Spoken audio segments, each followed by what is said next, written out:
إياك نعبد وإياك نستعين اهدنا الصراط المستقيم صراط الذين أنعمت عليهم غير المغضوب عليهم ولا الضالين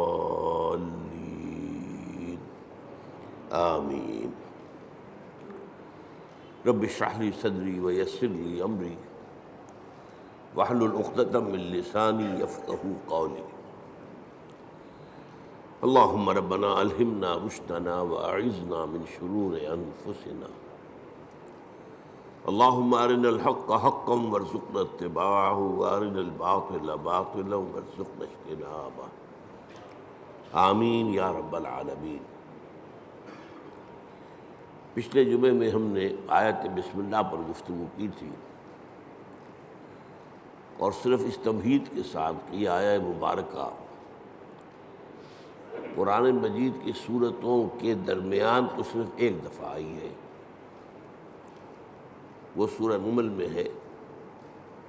حضرت سلیمان نے جو خط لکھا تھا ملکہ سبا کو، اس کا آغاز اس سے ہوا تھا اِنَّهُ مِن سُلَيْمَانَ وَإِنَّهُ بِسْمِ اللَّهِ الرَّحْمَنِ الرَّحِيمِ۔ باقی جو قرآن مجید کی 113 سورتوں کے شروع میں یا ان سے پہلے جو آیت درج ہے اس کے بارے میں اختلاف ہے کہ آیا یہ ان سورتوں کا حصہ ہے یا نہیں ہے۔ اکثر کی رائے یہ ہے کہ سورتوں کا حصہ نہیں ہے، بلکہ علامت کے طور پر کہ ایک سورت ختم ہو گئی دوسری شروع ہو رہی ہے، اور اسی لیے ان کا شمار بھی نہیں کیا جاتا۔ بعض اوقات بعض لوگوں کی رائے یہ ہے کہ ان کا شمار کیا جائے گا، جب آپ پورے قرآن کی آیات کا شمار کریں گے تو یہ 113 آیات بھی شمار ہوں گی، اور ایک رائے ہے کہ نہیں، انہیں نہیں گنا جائے گا۔ باقی اس میں اصل چیز اللہ کے 3 اسماء مبارکہ، اللہ، الرحمن، الرحیم، ان پر گفتگو ہو چکی ہے۔ اب ہم اللہ کے نام سے سورہ فاتحہ پر گفتگو اپنی شروع کر رہے ہیں۔ یہ بات سامنے آ چکی ہے کہ یہ 5ویں وحی ہے جو حضور پر ہوئی، اور پہلی مکمل صورت ہے جو آپ پر نازل ہوئی۔ اس سے پہلے متفرق آیات نازل ہوئی۔ سورہ علق کے شروع میں 5 آیتیں، سورہ قلم اس کے شروع میں 7 آیتیں، سورہ مزمل کے شروع میں 10 آیتیں، اور سورہ مدثر کے شروع میں 7 آیتیں، پھر یہ 7 آیتیں سورہ فاتحہ کی۔ اس سورہ مبارکہ کے بارے میں یہ سب کو معلوم ہے کہ یہ ہمارے نماز کا جزو لازم ہے، بلکہ نماز نام ہی اس کا ہے، گویا کہ اصل نماز یہی ہے۔ اس لیے کہ ایک حدیث میں جس میں، اور حدیث قدسی ہے، حضرت ابو ہریرہ رضی اللہ تعالیٰ عنہ راوی ہے، مسلم شریف کے اندر روایت موجود ہے، اللہ تعالیٰ نے خود اس سورہ مبارکہ کا تجزیہ کرتے ہوئے فرمایا ہے، قسمت الصلاۃ بینی و بین عبدی نصفین،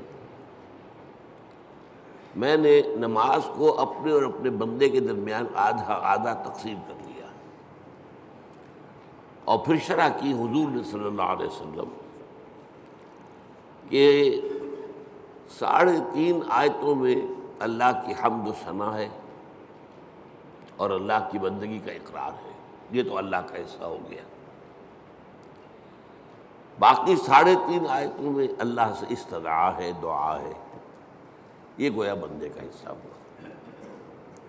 تو اس حوالے سے یہ چیز تو بالکل طے ہے کہ یہ 7 آیتوں پر مشتمل ہے۔ البتہ جو لوگ آیت بسم اللہ کو بھی شمار کرتے ہیں پھر یا تو وہ 8 بن جائیں گی، لیکن ساتھ رکھنے کے لیے پھر وہ آخری 2 آیتوں کو ایک کرتے ہیں، صراط الذین انعمت علیہم غیر المغضوب علیہم ولا الضالین، اس کو ایک آیت مانتے ہیں۔ اسی لیے آپ نے دیکھا ہوگا قرآن مجید میں وہاں پھر وہ آیت کا گول نشان نہیں ہے بلکہ وہ 5 کا حصہ لکھا ہوا ہے، یعنی گویا کہ یہاں کچھ اختلاف ہے۔ آج ہمیں اس کی پہلی آیت کے بارے میں بات کرنی ہے۔ الحمدللہ رب العالمین۔ سب سے پہلے ہمیں سمجھنا حمد کسے کہتے ہیں۔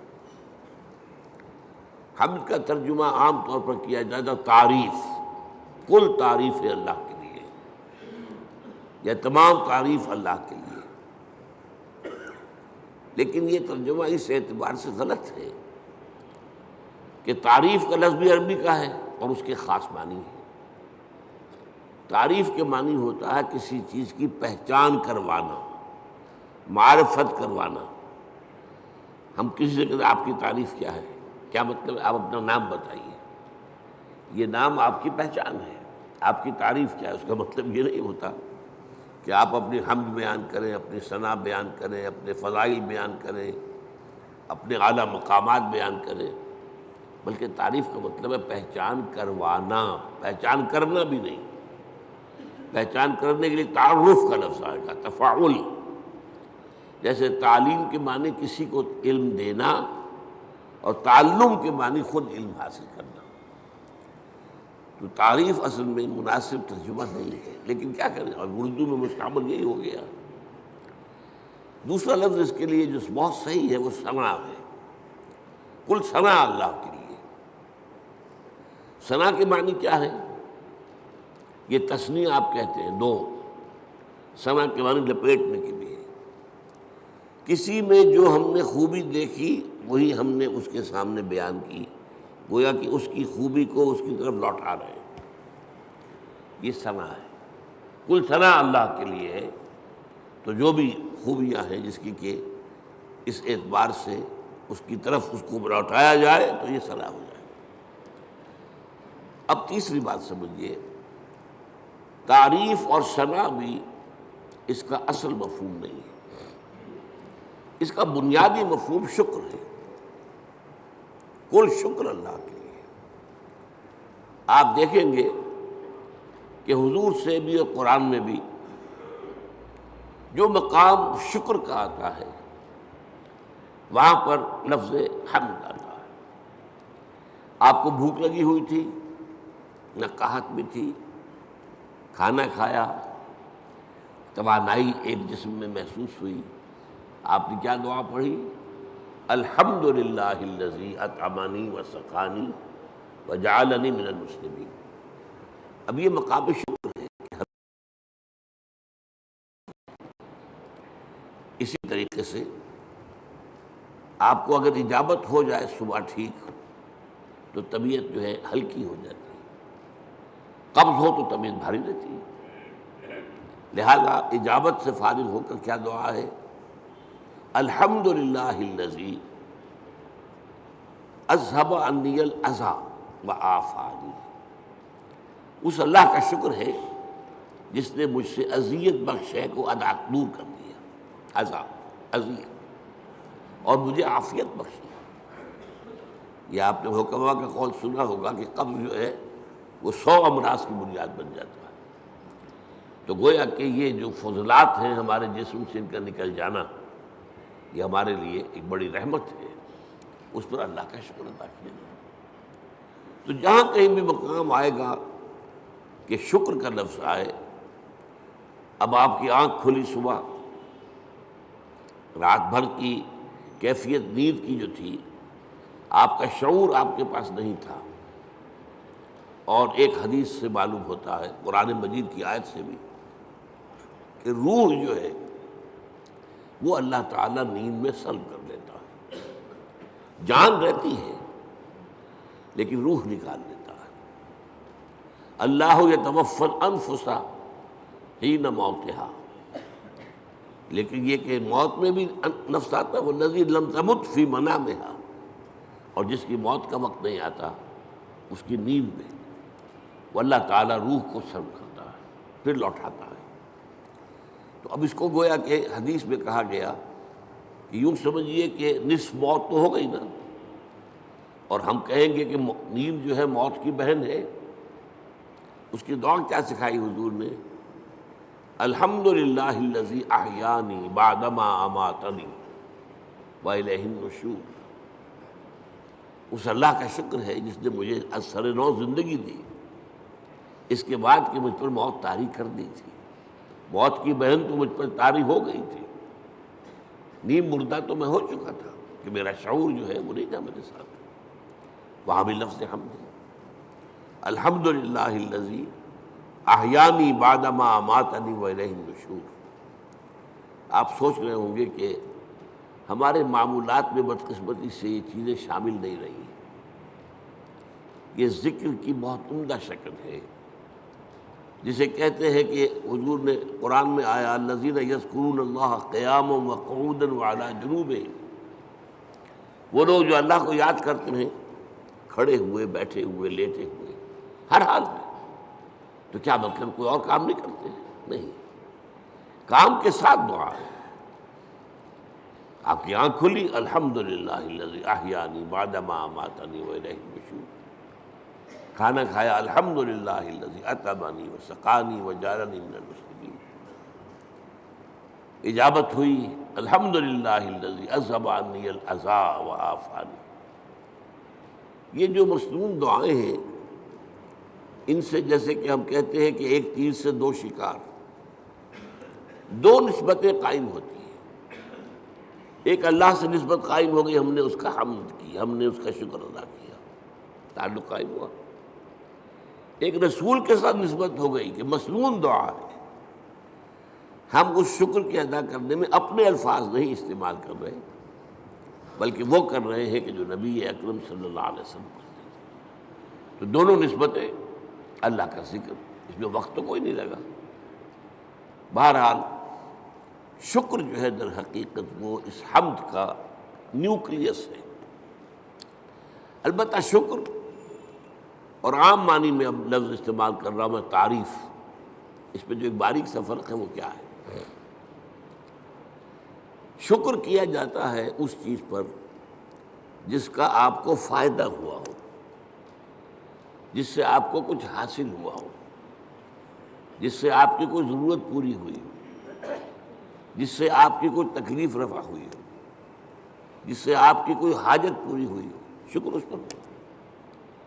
اور تعریف کوئی حسن ہے، کمال ہے، خوبی ہے، چاہے آپ کو تو کوئی فائدہ نہیں ہوا، پھول کیا خوبصورت پھول ہے، تعریف کی ہے آپ نے، لیکن یہ کہ آپ کو اس سے کوئی مادی فائدہ تو نہیں ہوا۔ ہر شے، جس شے میں بھی کوئی جمال ہے، کوئی کمال ہے، اس کی تعریف کی جائے، خواہ آپ کو اس سے کوئی فائدہ نہ پہنچاؤ، یہ تعریف ہے۔ البتہ یہ جو باریک سا فرق میں نے بیان کیا ہے، اس کو بھی نوٹ کر لیجئے کہ یہ بھی ہمارے شعور کے محدود ہونے کی وجہ سے ہے، ورنہ اس سے بھی ہمیں فائدہ ہوتا ہے۔ ایک خوبصورت پھول دیکھ کر اس کی خوبصورتی، اس کی خوشبو، اس سے آپ کی روح کو ایک باریدگی حاصل ہوتی ہے۔ اسی لیے میں نے لفظ استعمال کیا، مادی فائدہ نہیں ہوتا، آپ کی روح کو ایک باریدگی، آپ کی طبیعت میں ایک انشراح، آپ کی طبیعت میں ایک کیفیت پیدا ہوتی ہے۔ ہائی اسکول کے زمانے میں جو ہمارا کورس تھا انگلش پوئٹری کا، تو پہلی نظم تھی ڈیفوڈلز، بہت سے حضرات نے پڑھی ہوگی۔ وہ نظم کیا تھی کہ شاعر ایک روز سیر پر نکلا ہوا ہے، ایک پہاڑی کو عبور کر کے وہ جب اس کی چوٹی پر پہنچتا ہے تو اب دوسری طرف نگاہ گئی، وادی ہے، اور وادی بھری ہوئی ہے ڈیفوڈل کے پودوں سے اور اس کے پھولوں سے، اور پھول لہرا رہے ہیں ہوا کے اندر، ناچ رہے ہیں ہوا میں۔ یہ منظر جو ہے، اب اس سے اسے کوئی فائدہ تو نہیں پہنچا، کوئی مادی فائدہ نہیں پہنچا، لیکن شاعر اصل میں کہتے ہی اسے جس کا شعور زیادہ زندہ ہو۔ شاعر کہاں سے بنا ہے؟ شعور سے۔ شاعر زیادہ حساس ہوتا ہے، وہی چیز جو آپ نے بھی دیکھی، شاعر نے بھی دیکھی، اس نے اس کا ایک زیادہ گہرا اثر دیا۔ تو وہ شاعر کہتا ہے، ورڈزورتھ نام کا شاعر ہے یہ، I gazed and gazed, but little thought what wealth the scene to me has brought. میں دیکھتا رہا دیکھتا رہا دیکھتا رہا، لیکن مجھے یہ خیال نہیں آیا کہ یہ سین، یہ نظارہ جو میں نے دیکھا ہے، اس سے مجھے کیا دولت ملی ہے۔ اب اس کے بعد اسے احساس ہوا فراف من کاؤچ لائی، کیونکہ اکثر اب ہوتا ہے کہ میں جب اپنے کاؤچ پر، اپنے بستر پر لیٹا ہوتا ہوں، ان ویکنٹ اور ان پینسو موڈ، کسی فکر میں ہوں یا خالی ذہن ہوں، they flash upon that inward eye which is the bliss of solitude, وہ ڈیفوڈل کا نظارہ جو ہے میری اندرونی آنکھ کے سامنے آ جاتا ہے۔ They flash upon that inward eye which is the bliss of solitude, جو کہ انسان کی تنہائی کا سب سے بڑا، یوں سمجھیے کہ اس کی نعمت ہے۔ And then my heart with pleasure fills and dances with the daffodils. اب پھر میرا دل جو ہے خوشی سے بھر جاتا ہے، اور وہ بھی ان ڈیفوڈلز کے ساتھ ناچنا شروع کر دیتا ہے۔ تو یہ اندرونی چیز انسان کو ملتی ہے، اور یقیناً لیکن یہ کہ عام آدمیوں کو اس کا احساس نہیں ہوتا۔ البتہ جو مادی جو فائدہ ہوتا ہے، جیسے بھوک سے نجات ملی، پیاس سے نجات ملی، اور کوئی آپ کا کام ہوا، اسی طرح یہ لفظ استعمال ہوتا ہے قرآن میں۔ جب اللہ تعالی ہمیں پہنچا دے گا اپنے فضل و کرم سے جنت میں، جب داخل ہوں گے، تو جو ترانہ ہوگا وہ کیا ہوگا ہماری زبان پر؟ الحمدللہ الذی ہدانا لہذا وما كنا لنہتدی لولا ان ہدانا اللہ۔ سارا شکر اس اللہ کا ہے جس نے ہمیں یہاں تک پہنچایا۔ یہ ہدایت کے معنی ہم جب آخری حصہ پڑھیں گے سورت کا تب تفصیل سے بات کروں گا۔ ہدایت کے درجے ہیں، ہدایت کا درجہ یہ بھی ہے کہ آپ نے کسی کو کوئی بات بتا دی، ایک درجہ اس سے آگے ہے اس کو خوب اچھی طرح سمجھایا۔ اب مثال کے طور پر کوئی شخص آپ سے کوئی پتہ پوچھ رہا، بھائی مجھے فلاں جگہ جانا ہے، ذرا مجھے بتائیے۔ آپ نے کہا یوں جانا، ادھر مڑ جانا، ادھر چلے جانا۔ امریکہ میں جو ہے وہ گنتی کرتے ہیں لائٹس کے ساتھ، ٹریفک لائٹس، 4 ٹریفک لائٹس کے بعد بائیں کو مڑ جانا، اس کے بعد پھر تیسری کے اوپر دائیں کو مڑ جانا۔ یہ بتا دیا آپ نے، یہ بھی ہدایت ہی ہے نا۔ ایک درجہ یہ ہے کہ آپ نے کہا بھائی لاؤ میں تمہیں پہنچا آتا ہوں، آپ نے اس کی انگلی پکڑی یا اپنی گاڑی میں بٹھایا اور اس کی منزل پر پہنچا دیا۔ یہ منزل تک پہنچا دینا، یہ ہدایت کا آخری مرحلہ ہے۔ اللہ نے ہدایت کا ابتدائی مرحلہ تو ہمیں کیا، ہمارے اپنے اندر ہدایت موجود ہے، نیکی اور بدی کی پہچان موجود ہے۔ الہمہا فجورہا و تقواہا، ہماری روح کے اندر اللہ کی معرفت بھی ہے اور محبت بھی ہے، موجود ہے۔ پردے پڑ گئے ذہول کے، غفلت کے، ہماری ساری توجہ جو ہے دنیا میں، ہم گم ہو کر رہ گئے، ورنہ ہمارے اندر ہے سب کچھ۔ قرآن کہتا ہے فطرت اللہ التی فطر الناس علیہا، یہ انسان کو جو بنایا اللہ نے، یہ فطرت اللہ پر بنایا، فطرت اللہ التی فطر الناس علیہا ہے۔ ہمارے اندر معرفت بھی ہے، محبت بھی ہے، محبت بھی خوابیدہ ہے، اور معرفت کے اوپر بھی ذہول کے پردے پڑے ہوئے۔ اسی لیے قرآن اپنے آپ کو کیا کہتا ہے؟ تذکرہ، کلا انہا تذکرہ، یاد دہانی ہے۔ فذکر بالقرآن من یخاف وعید، آپ تذکیر کیے، یاد دہانی کرائیے۔ یہ تعلیم نہیں ہے، تعلیم تو اس چیز کی ہوتی ہے جو پہلے انسان کو معلوم نہ ہو۔ تذکیر وہ ہے جو آپ کو یاد تھی، معلوم تھی، بھول گئے آپ، لیکن آپ کے علم میں تھی، بھول گئے۔ تذکیر، یاد دہانی، بھئی فلاں وقت، بھئی فلاں وقت ہوا تھا معاملہ، تمہیں یاد نہیں رہا، یہ آپ تذکیر کر رہے ہیں۔ کوئی ادھر ادھر کی بات کر کے آپ بتائیں گے یاد آ جا، ہاں مجھے یاد آ گیا، یہ تذکیر۔ تو قرآن تذکیر کے لیے آیا ہے، تذکرہ ہے، ذکرہ، ذکرہ بھی کہا گیا۔ وَلَقَدْ يَسَّرْنَا الْقُرْآنَ لِلذِّكْرِ فَهَلْ مِن مُدَّكِرٍ، اس یاد دہانی کے، ورنہ تمہارے اندر موجود ہے۔ اللہ کی معرفت ہے، اللہ کی محبت ہے، نیکی اور بدی کا شعور ہے، یہ دے کر دنیا میں بھیجا ہے تمہیں۔ اور اس کے بعد یہ ہے کہ اس سے اگلی ہدایت اللہ نے اپنی کتابیں نازل کر دی، اللہ نے اپنے نبی بھیج دیے، اپنے رسول بھیج دیے۔ پھر اس سے اگلی ہدایت کیا ہے؟ تم ارادہ کرو خیر کا، اللہ توفیق دے گا اور انگلی پکڑ کر تمہیں پہنچائے گا۔ یہ ہے ہدایت کی وہ آخری منزل کہ جب وہ داخلہ ہوگا تو اہل جنت کی زبان پر یہ حمد کا ترانہ ہوگا، الحمدللہ الذی ہدانا لہذا وما کنا لنہتدی لولا ان ہدانا اللہ۔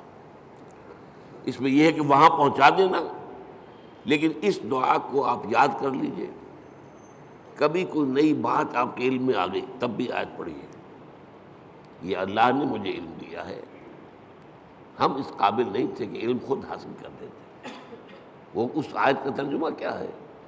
کل حمد کل شکر اس اللہ کا ہے جس نے ہمیں یہاں پہنچایا جنت تک، ہم پہنچنے والے نہیں تھے، ہم اپنے بل پر، اپنی سمجھ سے، اپنی کوشش سے پہنچنے والے نہیں تھے۔ وما كنا لنهتدي لولا ان هدانا اللہ۔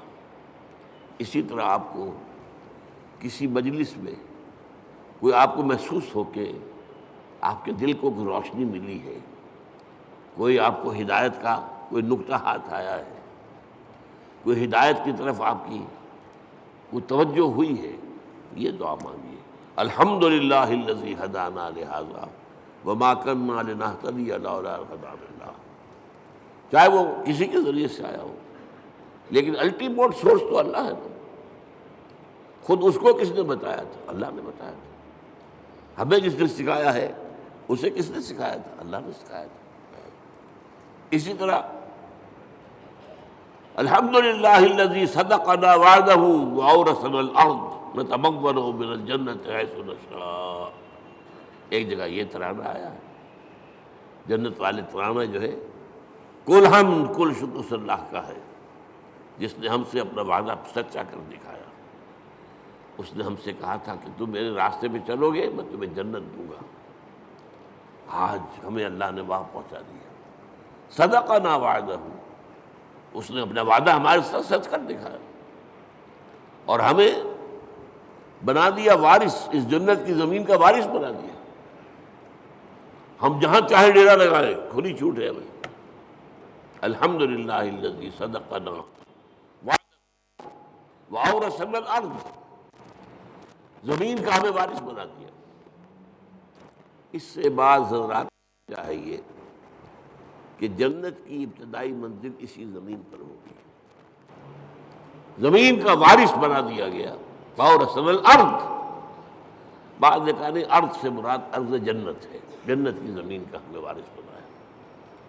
لیکن میری ذاتی رائے بھی یہی ہے، اصل میں حساب کتاب یہی ہوگا، میدان حشر اسی زمین میں ہوگا، اس لیے کہ قصہ زمین برسر زمین، آپ نے نیکی یہی کمائی ہے، بدی بھی یہی کمائی ہے، اس کی سزا بھی یہی ہوگی اور اس کی جزا بھی شروع یہاں ہوگی، لیکن شروع ہوگی، جزا کے مرحلے ہیں، پھر اس کے بعد جنت، آسمانی جنتوں کی طرف عروج ہوگا۔ لیکن وہ جو میں نے کئی دفعہ آپ کو بتایا ہے، قرآن مجید میں ایک نزل کا لفظ آتا ہے، نزل، اور ایک عربی میں ضیافت کا لفظ، ان دونوں میں فرق کیا ہے؟ نزیل کہتے ہیں کسی مہمان کو جب کہ وہ فوراً آیا آپ کے ہاں، نزلہ اترا، کوئی اونٹ سے اترا آپ کے دروازے پر، نزیل ہے، گھوڑے سے اترا آپ کے دروازے پر، نزیل ہے، کسی خچر پر تھا، گدھے پر تھا، اترا، نزیل ہے۔ آج آپ کار سے اترتے ہیں، نزیل ہے، نزلہ تو ہے۔ آتے ہی آپ کیا کرتے ہیں؟ موسم کے لحاظ سے کوئی ٹھنڈا یا گرم، فوری طور پر ٹھنڈا یا گرم جو ہے اس کی تبادل کی جائے گی، پھر ضیافت ہوگی، پھر اہتمام ہوگا، پھر جو ہے آپ اہتمام کے ساتھ کھانا تیار کریں گے، وہ ضیافت ہے۔ یہ جو قرآن مجید میں یہ نقطہ جو ہے بعض لوگوں کو بہت پریشان کرتا ہے، ذرا لطیف مزاج رکھنے والے لوگوں کو کہ کیا جنت کے اندر اللہ تعالیٰ حوریں ہوں گی، غلمان ہوں گے، شہد ہوگا، دودھ ہوگا، پھل ہوں گے، یہ مادی چیزیں جو ہیں ان کی کیا قدر و قیمت ہے؟ کیا یہی کچھ ملنا ہے؟ اس کا جواب یہی ہے، یہ نزل ہے، ابتدائی جو ہے مہمان نوازی اس سے ہوگی۔ اور کیوں ہونی ہے؟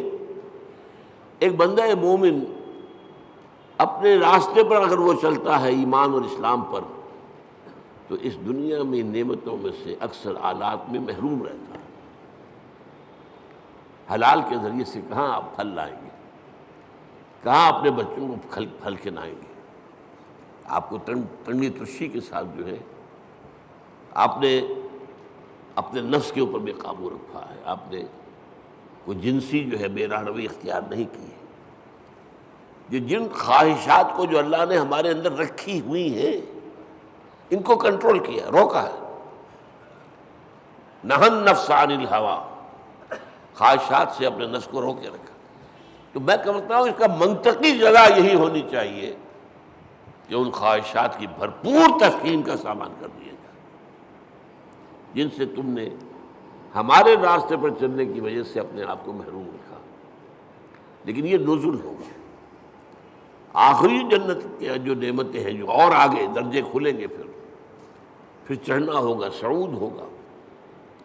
اس صعود کے بارے میں تو فرمایا ما لا عین رأت ولا اذن سمعت وما خطر علی قلب بشر۔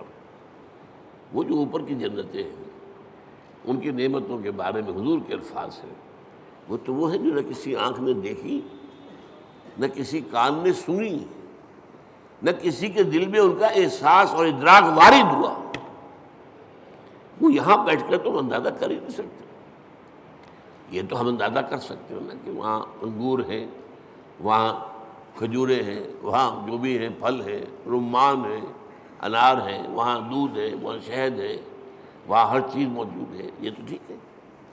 اگرچہ ان کے ذائقے جو ہوں گے وہ یہاں کے ذائقے کے مقابلے میں، چنانچہ 30 سے جو رکوع ہے سورہ بقرہ اس میں کہا گیا اتوبہ متشابہہ، وہ ملتی جلتی چیزیں ہوں گی۔ یہ بھی انار ہے، یہ انار، لیکن جنت کا وہ انار کچھ اور ہی ہوگا، یعنی اس کا ذائقہ آپ کے اس وقت تصور نہیں کر سکتے۔ اس انگور کا ذائقہ کچھ اور ہی ہوگا۔ آپ شہد جو ہے دنیا کا کتنا کھا لیں گے، تھوڑا سا دے گا دل بھر جائے گا، وہ شہد ایسا نہیں ہوگا۔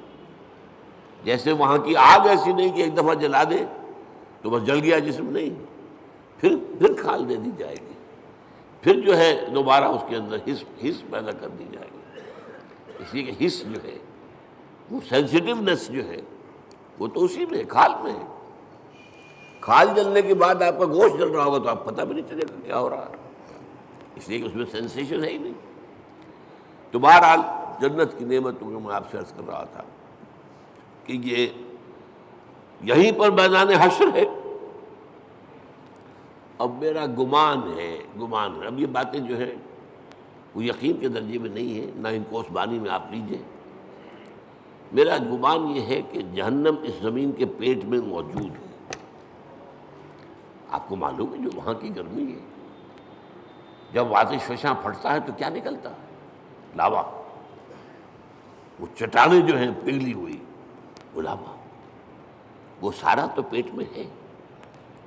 اب کیا ہوگا سوچئے، ایک گیند ہے، فٹ بال ہے، اس کے پیٹ میں کچھ ہے۔ جب آپ اس گیند کو کھینچیں گے ادھر سے ادھر سے، چپٹی ہوگی تو درمیان کی چیز باہر آ جائے گی کہ نہیں؟ وَإِذَا الْأَرْضُ مُدَّتْ وَأَلْقَتْ مَا فِيهَا وَتَخَلَّتْ۔ وہ دن قیامت کا کیا جب زمین کو کھینچا جائے گا۔ وَإِذَا الْأَرْضُ مُدَّتْ إِذَا السَّمَاءُ انشَقَّتْ وَأَذِنَتْ لِرَبِّهَا وَحُقَّتْ وَإِذَا الْأَرْضُ مُدَّتْ وَأَلْقَتْ مَا فِيهَا وَتَخَلَّتْ وَأَذِنَتْ لِرَبِّهَا وَحُقَّتْ۔ اب وہ کھینچیں گے آپ تو اس کے اندر سے درمیان چیز باہر نکل آئے گی، یہ ہوگی جہنم۔ اس جہنم کا معاملہ اسی زمین میں سے نہیں۔ پھر وہی لفظ کہہ رہا ہوں، قصہ زمین برسر زمین۔ لیکن یہ کہ جنت جو وہ ہوگی زمین کی، وہ صرف پہلی منزل ہے اس کی۔ وہ آپ کہہ لیجئے کہ وہ در حقیقت استقبالیہ ہے جو وہاں پر ہو رہا ہے، اور وہاں پر نزل دیا جا رہا ہے۔ یہ ساری چیزیں جو گنوائی گئی ہیں قرآن میں، یہ نزل کے درجے میں، پھر اونچے درجے ہوں گے، پھر اونچے درجے ہوں گے۔ تو بہرحال یہ میری بات کہاں سے چلی تھی؟ الحمدللہ الذی صدقنا وعدہ واورثنا الارض نتبوأ من الجنۃ حیث نشاء۔ کل شکر اس اللہ کا ہے جس نے ہم سے اپنا وعدہ پورا کیا اور ہمیں زمین کا وارث بنا دیا۔ یہ زمین جیسا کہ میں نے کہا اکثر کے نزدیک تو جنت ہے، جنت کی زمین جس کا وارث ہم بنے، لیکن بعض کا خیال، میری رائے بھی یہی ہے، وہ یہی زمین ہے، اس لیے کہ آپ کو معلوم ہے سورہ فجر میں کیا فرمایا؟ وَجَاءَ رَبُّكَ وَالْمَلَكُ صَفًّا صَفًّا۔ جاء ربک، آ جائے گا تمہارا رب۔ اللہ تو نزول فرمائے گا، میدان حشر میں آئے گا، یہی مقدمہ ہوگا، یہی عدالت لگے گی۔ جاء ربک والملک صفًا صفًا، تمہارا رب بھی آ جائے گا اور پھر فرشتے ہوں گے صفیں باندھے ہوئے، قطار اندر قطار، یہ نزول ہوگا۔ وَيَحْمِلُ عَرْشَ رَبِّكَ فَوْقَهُمْ يَوْمَئِذٍ ثَمَانِيَةٌ۔ وہ جب اللہ تعالیٰ اپنے اس عرش سے اتر کے اس زمین تک آئے گا، اب وہ کیا کیفیت ہوگی، آپ اس کے لیے کچھ نقشہ ذہن میں، کوئی مادی کوئی وجود اللہ کا نہ سمجھیے، لیکن کوئی کیفیت ہے جس کا نام، جس کو ان الفاظ سے تعبیر کیا گیا ہے۔ اب الفاظ ہیں تو کسی درجے میں مناسبت ہوگی، وہ حقیقت تو اس وقت کھلے گی، جیسا کہ میں نے کہا جنت کی نعمت ہوگی، حقیقت اس وقت کھلے گی۔ ما لا عین رأت ولا اذن سمعت وما خطر علی قلب بشر۔ اور قرآن میں جو آتا ہے لہم ما یشاؤون فیہا ولدینا مزید، اہل جنت کے لیے وہ تو سب کچھ ہوگا ہی جو وہ چاہیں گے، ہمارے پاس اور بھی بہت کچھ ہے جس کا تصور ہی نہیں ہوگا۔ میں نے اس کا ایک واقعہ یاد آ گیا مجھے، اب کئی دفعہ بیان کیا میں نے۔ میرے ایک دوست ہیں ڈاکٹر یقین صاحب جو باہر امراض چشم ہیں، انہوں نے مجھے سنایا، وہ جا رہے تھے لندن، اب ان کے بچے جو ہے کوئی کہہ رہا تھا میرے لیے یہ لائیے، میرے لیے یہ لائیے، میرے لیے یہ لائیے۔ ایک چھوٹی سی بچی تھی، انہوں نے کہا ابا میرے لیے پینسل لے کے آئیے۔ اب وہ لندن سے پینسل منگوا رہی ہے، اس کا ذہن اس سے آگے ہے ہی نہیں، وہ لڑتی ہوئی اپنے بڑے بہن بھائیوں سے، وہ اس کو چھینتی ہوگی، مجھے دو میں کچھ لکھوں یا لکیریں کھینچوں کہیں، اور وہ بڑے بہن بھائی اس کو چھینتے ہوں گے اس سے، تو اس کے لیے تو بہت بڑی نعمت تھی پینسل، تو ابا میرے لیے پینسل لے کے آئیں گے۔ تو ہم کہاں تک تصور کریں گے؟ ہمارا ذہن بہت چھوٹا ہے۔ لہم ما یشاؤون فیہا، وہاں وہ تو سب کچھ ہے ہی ہے جس کا کہ ان کے اندر تمنا ہے، آرزو ہے، خواہش ہے، جس کی سمجھ ہے، جس کا ادراک ہے، جس کا شعور ہے۔ وَلَدَيْنَا مَزِيدٌ، ہمارے پاس اور بہت کچھ ہے۔ اور یہاں وہ جوڑ لیجئے ما لا عین رأت ولا اذن سمعت وما خطر علی قلب بشر۔ تو یہ اصل میں حمد ہے، شکر۔ الحمدللہ، یہاں الف لام جو لگ گیا ہے، اور اسے اصل میں کہا جاتا ہے لام، صرف الف لام نہیں کہتے، لام تعریف۔ الف جو ہے یہ حمزۃ الوصل کہلاتا ہے، کیونکہ کوئی لفظ جو ہے وہ ساکن لفظ سے شروع نہیں ہو سکتا۔ اب اسٹیشن، اب کیا کہیں گے، سٹیشن ہو جائے گا عام طور پر، یا یو پی وغیرہ میں کیا روایت ہے، اسٹیشن، وہ اس کے ساتھ الف لگا لیتے تھے۔ سکول، سین ساکن ہے، کیسے بولے اس کو، کوئی زبر لگے گا یا وہ اسکول اسٹیشن۔ تو ہمارے ہاں کالج میں چڑھاتے تھے لوگ ایک دوسروں کو، جو یو پی سے آئے تھے، ان سے کہا آج تم اسکول کہتے ہو، تم اسٹیشن کہتے ہو، اور وہ کہتے تم سٹیشن کہتے ہو، تم سکول کہتے ہو۔ تو یہ ہے، تو یہ حمزۃ الوصل کہلاتا ہے، جوڑنے کے لیے، ورنہ صرف لام ہے، لام تعریف۔ یہ لام بہت سی قسموں کا ہے۔ ایک تو کسی شے کو نکرہ سے معرفہ بنا دینا، العلم، علم نکرہ ہے، وہی علم، العلم معین علم، خاص علم، یا مکمل علم، یا حقیقی علم، ال سے وہ نکرہ سے معرفہ بن گیا۔ ایک ال کا معنی یہ لام جو ہے حصر ہوتا ہے، الانسان کل کے کل انسان۔ الانسان کا مطلب یہ ہوا یا تو وہ جو معرفہ بنایا تو یا تو ہوگا کوئی معین انسان اور یا کل انسان۔ والعصر ان الانسان لفی خسر، زمانے کی قسم ہے تمام انسان خسارے میں ہیں، گھاٹے میں۔ تو الف لام، لیکن لام کہنا چاہیے یہاں کل کے معنی میں، کل تعریف اللہ کے لیے، کل ثنا اس کے لیے، کل شکر اس کا۔ اب آپ نے سوچا اس سے کس چیز کی جڑ کٹی؟ شرک کی جڑ کٹ گئی۔ دنیا کن چیزوں کو اللہ کے ساتھ جمع کرتی ہے جن سے انہیں کوئی فائدہ پہنچتا؟ سورج دیوتا ہاتھ جوڑ کے کھڑے ہو گئے، انہیں پتہ ہے اسی کی تمازت سے ہماری فصلیں پکتی ہیں، ہمیں معلوم ہے اسی سے ہوائیں چلتی ہیں، وہ ہوائیں بارش لے کے آتی ہیں۔ گویا کہ اس حیات عرضی، اس زمین پہ جو حیات ہے وہ کل کی کل صورت کی مضمون احسان ہے، لہذا ہاتھ جوڑ دیا، سجدہ کر دیا سجدے۔ لیکن اگر معلوم ہو کہ سورج میں کچھ نہیں ہے، جو کچھ اس میں ہے وہ اللہ کا پیدا کرتا، تو الحمدللہ، کل شکر اللہ کا ہے۔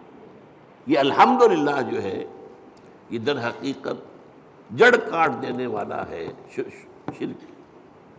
کسی اور میں کوئی خوبی دیکھی، پھول خوبصورت ہے، آپ کہیں گے، عام آدمی کہے گا بڑا خوبصورت پھول ہے، بندہ مومن کیا کہے سبحان اللہ، اسے تو اللہ یاد آیا، اس پھول میں تو کچھ نہیں ہے، تو اللہ کی طرف سے اس کو عطا کرنا ہے۔ آپ کو تصویر دیکھتے مصور کی، اگر وہ بہت اچھی بنی کس کی تعریف کرتے؟ مصور کی تصویر کی؟ تعریف تو مصور کی ہے جس نے کہ تصویر کھینچی ہے، بنائی ہے۔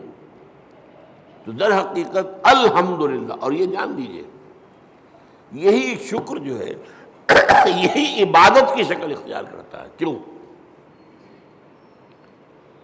اس لیے کہ ایک اصول ہے فطرت انسانی کے اندر مضمر ہے، هل جزاء الاحسان الا الاحسان۔ یہ سورہ رحمان کی آیت ہے، بھلائی کا بدلہ بھلا ہی ہوگا نا۔ کسی نے آپ کے ساتھ کوئی خیر کیا ہے، اچھا کام کیا ہے، آپ کے دل میں ہوگا میں بھی اس کی کوئی خدمت کروں۔ اگر انسانیت آپ میں ہے تو اس شکر کا بدلہ، جیسے کہ ہمیں معلوم ہے کہ حضور ہدیہ قبول کرتے تھے لیکن ہدیہ دیتے بھی تھے۔ چنانچہ جو بھی کوئی آپ کے ساتھ بھلائی کرے آپ اس کے ساتھ بھلائی کریں۔ والدین کی بھلائی وہ اتنی ہے کہ ہم کتنی ہی خدمت کر لیں ان کا حق ادا نہیں ہوگا، اور سوائے اس کے کوئی چارہ کار نہیں کہ اللہ ہی سے دعا کریں، اے اللہ ورحمہما کما ربیانی صغیرا، پروردگار جس طرح میرے والدین نے مجھے پالا پوسا جبکہ میں چھوٹا سا تھا، تو ان پر رحم فرما، میں ان کا حق ادا نہیں کر سکتا۔ بس البتہ یہ کہ انسان مقدور بر تو کرتا ہے، سلیم الفطرت انسان ہو، فطرت کج نہ ہو گئی ہو، پرورٹڈ نہ ہو، تو والدین کی خدمت، بوڑھے والدین کو۔ آپ کو معلوم ہے صرف دو چیزیں ہیں جن کے بارے میں کہا گیا ان کو دیکھنا بھی عبادت ہے۔ محبت اور تعظیم کی نگاہ سے کعبے کو دیکھنا عبادت ہے، چاہے آپ طواف نہیں کر رہے، چاہے آپ کوئی نماز نہیں پڑھ رہے، کعبے کے سامنے بیٹھ کر محبت اور تعظیم کے ساتھ اس کو دیکھنا عبادت ہے۔ بوڑھے والدین کو دیکھنا محبت کے ساتھ عبادت، یہ حضور نے فرمایا۔ تو آپ جو ہے اپنی امکانی حد تک تو اس کا آپ جو ہے بدلہ اتارتے ہیں۔ انہوں نے پالا پوسا جبکہ میں چھوٹا سا تھا، میری ضروریات پوری کی، اب یہ بوڑھے ہیں، یہ محتاج ہیں، اب ان کی ضرورتیں میں پوری کروں گا۔ اگرچہ جیسا کہ میں نے کہا کہ حق ادا نہیں ہو سکتا، لیکن اب آپ سورج کا کیا حق ادا کریں گے؟ کچھ بھی نہیں کر سکتے۔ یہ جذبہ شکر جو ہے سورج کا، یہ عبادت کی شکل اختیار کرتا ہے۔ جہاں آپ کو بدلہ نہیں دے سکتے، سر جھکا دیجیے، تعظیم کیجیے، اس کے سامنے سجدہ کیجیے، یہی تو ہے۔ شکر سے عبادت ہے، یہ فلسفہ ہے، سمجھ لیجیے، شکر کی بنیاد پر عبادت ہے۔ اسی لیے تو جس کو کہا حضور نے، اور میں نے ابھی حدیث آپ کو سنائی تھی، حدیث قدسی، الصلاۃ، جو اصل دعا ہے اس کی پہلی آیت ہی ہے الحمدللہ رب العالمین۔ قرآن کی پہلی آیت، پہلا لفظ کیا ہے قرآن کا؟ اگر آیت بسم اللہ اس میں شمار نہ کی جائے، جیسا کہ میں نے کہا کہ غالب رائے یہی ہے کہ وہ اس کا حصہ نہیں ہے، تو پہلا لفظ قرآن کا کیا؟ الحمد۔ اور آپ کو معلوم ہے یہ لفظ کتنا پیارا ہے اللہ کو۔ حضور کے نام سارے کے سارے اسی مادے سے ہیں۔ محمد حمد سے ہے، احمد حمد سے ہے، محمود حامد حمد سے ہے۔ اور اس امت کا نام پتہ ہے کیا ہے؟ حمادون، اللہ کی بہت حمد کرنے والے۔ حماد یہ مبالغے کا صیغہ ہو گیا، اللہ کی بہت حمد کرنے والے۔ اور ایک خاص بات یاد آئی ہے، حضور کی ایک حدیث ہے بڑی عجیب۔ قیامت کے دن وہ میدان حشر، جس کا میں نے نقشہ آپ کے سامنے بھی کھینچا ہے، ایک تو یہ کہ وہاں حضور کو ملے گا کیا مقام؟ مقاماً محمودا، وہی لفظ حمد۔ اور سب سے بڑی بات یہ، حضور نے فرمایا لواء الحمد بیدی،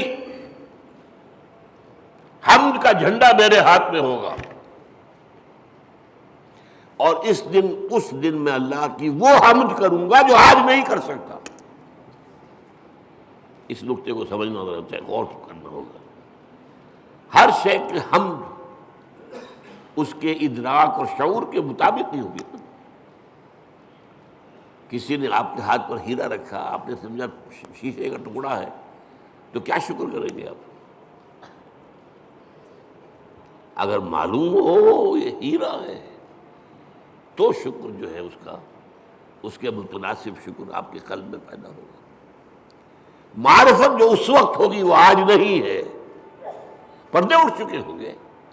آج چاہے اب بھی حضور کی معرفت ظاہر بات ہے کہ تمام انسانوں میں، مخلوقات میں سے بڑھ کر ہے، لیکن یہ کہ وہاں جب بے پردہ ہوگا معاملہ، تو فرمایا کہ وہ جو حمد میں اس میں بیان کروں گا وہ آج نہیں کر سکتا۔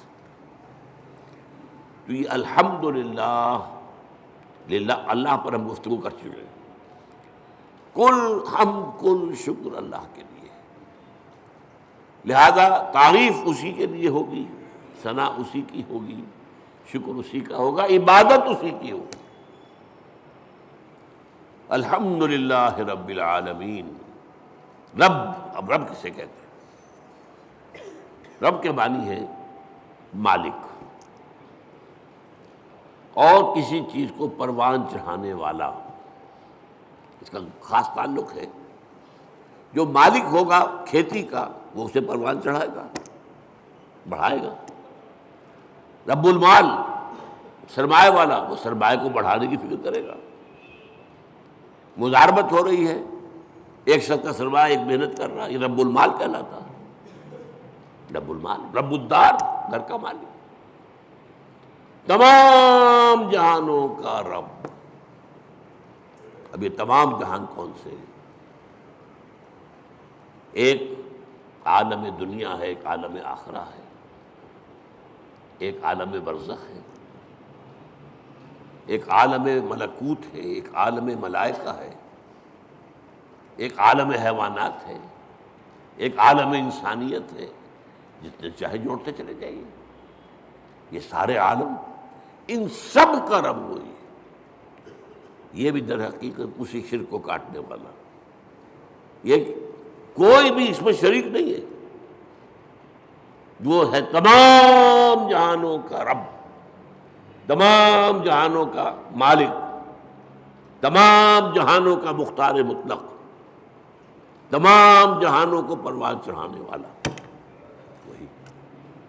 الحمدللہ رب العالمین، کل حمد کل شکر کل ثنا اس اللہ کے لیے ہے جو تمام جہانوں کا پروردگار ہے، پالنہار ہے، روزی رساں ہے، مالک ہے، آقا ہے، جیسا کہ آقا کے لیے بھی رب کا لفظ آتا ہے۔